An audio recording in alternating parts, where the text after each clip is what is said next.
So just I will be careful. watch out for the cops. I know. 2015 IMPA Spring Break. I'm Charles Moseley, driving with Indians.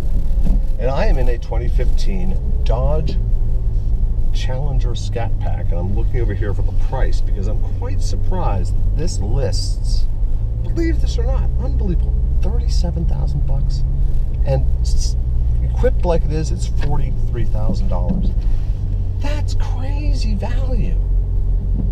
What the American car companies are doing now, much better than anybody else, is giving value for the dollar.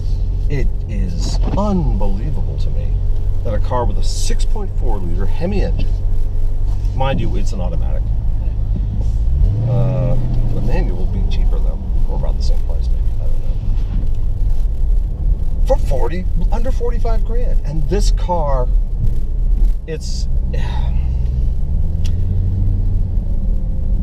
I understand that it could, I don't think it does, but I think it could have the impression of being an old man's car because it's big. And my era, when I was a kid, you drove big cars. And actually, the funny thing is, from inside the car, it doesn't seem so big. I don't really think it is. So here's the question. I just got out of a Volkswagen Golf R. Wow, Golf R, what a great car, blah, blah, blah, blah, blah. Ooh, all the auto journalists love it. 40 grand for that car. Get into a Dodge Challenger with a 6.4 liter Hemi engine, Scat Pack, 43,000, basically the same money. And I would buy this night and day over the Golf R.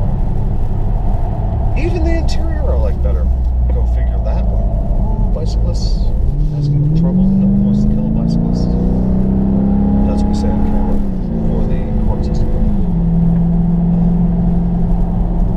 I like everything about this car. I really do. I even don't mind the automatic transmission. Blasphemy, but this one's particularly good. Now, I'm getting a lot of tire noise, which is kind of weird. I'm going too fast, but it's certainly... And I just noticed something. I was in a Toyota Yaris earlier, and I was rambling on about high-revving, buzzy engines because that car has no power. It was struggling to go up a hill. It was 5,000 RPM going wee, wee. And I was saying that we Americans tend to forget that we grew up with big V8 engines that lope along at very low RPMs and don't struggle. The torque is immediate because they use a lot of gas, but they were very comfortable at low RPMs. And I look down at this, and I'm in third gear, and I am going at 2,000 RPM at 50% more speed than the Yaris was at 5,000 RPM. Different animals. Not making the comparison or contrasting. I'm just saying big old American V8s just don't require that much RPM to get moving. And that's kind of a nice thing. It's very comfortable for me. I realize the kids may think otherwise, but for me, that's what it is. Oh, and that policeman is not going to be happy with me at all. I think I just got arrested, and here we go. Someone's going to come and give me a ticket. So I'm going to pull up here and get out of the way, just to do that, because he's pulling over. And he's not coming. So if he's not coming, it's not the policeman. That is the policeman. I was thinking about turning around, but I'll let him catch me, but I think he wants to. And that's okay. I don't know if that is the policeman. It might be. So it's expensive. Yes, it is the policeman. But on the other hand, it's not terrible. So it's one half of one, six of another. What I'll do is, I'm furious. He's going to arrest me, and I've got my camera going.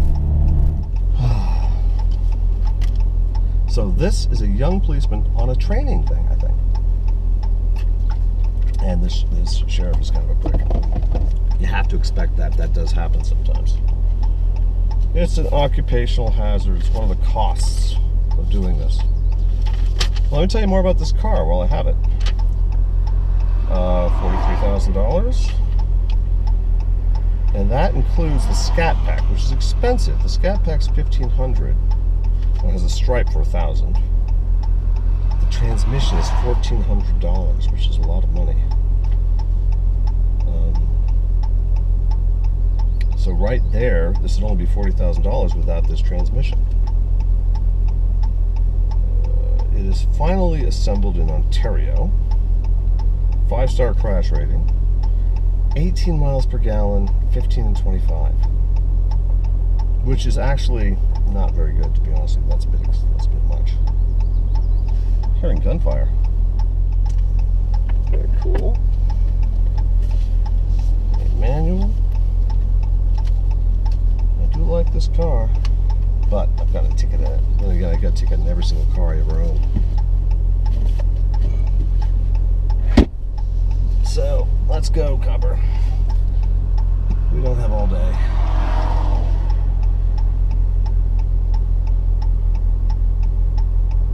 And what is this problem? You know, I wonder if police are unhappy people. I know they're unhappy now because the police are under a lot of pressure. You know, with their stops that are being too, macho and dramatic and beating people up. I'm always in favor of the Andy Griffith era of policing. Andy Griffith barely carried a gun. Even when he was being shot at, he was just a nice guy. Now, of course, Mayberry was pretty isolated, and there weren't a lot of real troublemakers in Mayberry. But still, if you approach policing as a, it's okay. What's going on? Most people are nice. I know police have to deal with the most unsavory people, so they get jaded, and then they kind of get mean. I think that's one of the core problems with the police these days. They're all so angry and worried and scared. I think they get themselves scared, which is really a shame. I guess they have reason to, though. So, like, I wanted to step out just now. No, get back in your car.